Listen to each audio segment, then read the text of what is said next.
Sebuah video yang beredar di Telegram pada Selasa, 10 Juni 2025 memperlihatkan momen ketika pasukan Rusia berhasil menembak jatuh drone militer Ukraina tipe Batyar yang sedang terbang rendah di atas wilayah Rusia. Drone tersebut disebut-sebut memiliki kemiripan bentuk dengan drone kamikaze Rusia Geran, namun diidentifikasi sebagai UAV Ukraina. Dalam tayangan video, drone Batyar tampak melintas cepat, dan tentara Rusia segera merespons dengan tembakan senapan mesin ringan ke arah drone tersebut. Tembakan tersebut tampaknya akurat, dan beberapa detik kemudian, drone meledak di udara, hancur berkeping-keping, dan jatuh sebelum mencapai targetnya. Peristiwa ini menunjukkan masih tingginya frekuensi penggunaan dan intersepsi drone dalam konflik yang sedang berlangsung, serta kesiapsiagaan pertahanan lokal terhadap ancaman udara di wilayah konflik.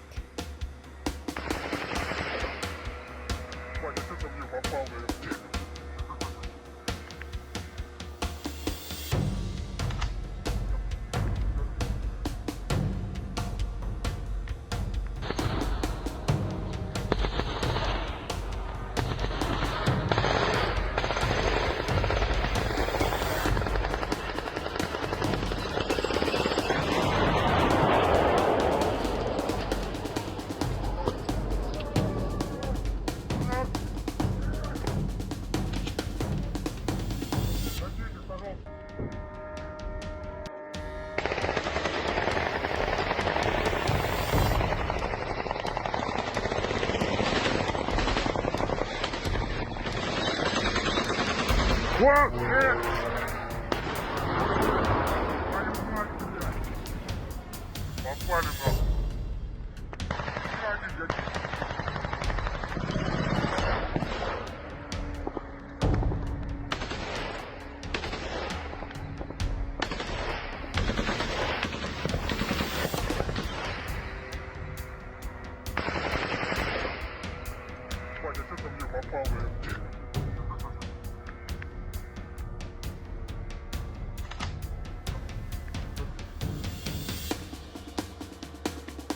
Download Tribun X sekarang, menghadirkan lokal menjadi Indonesia.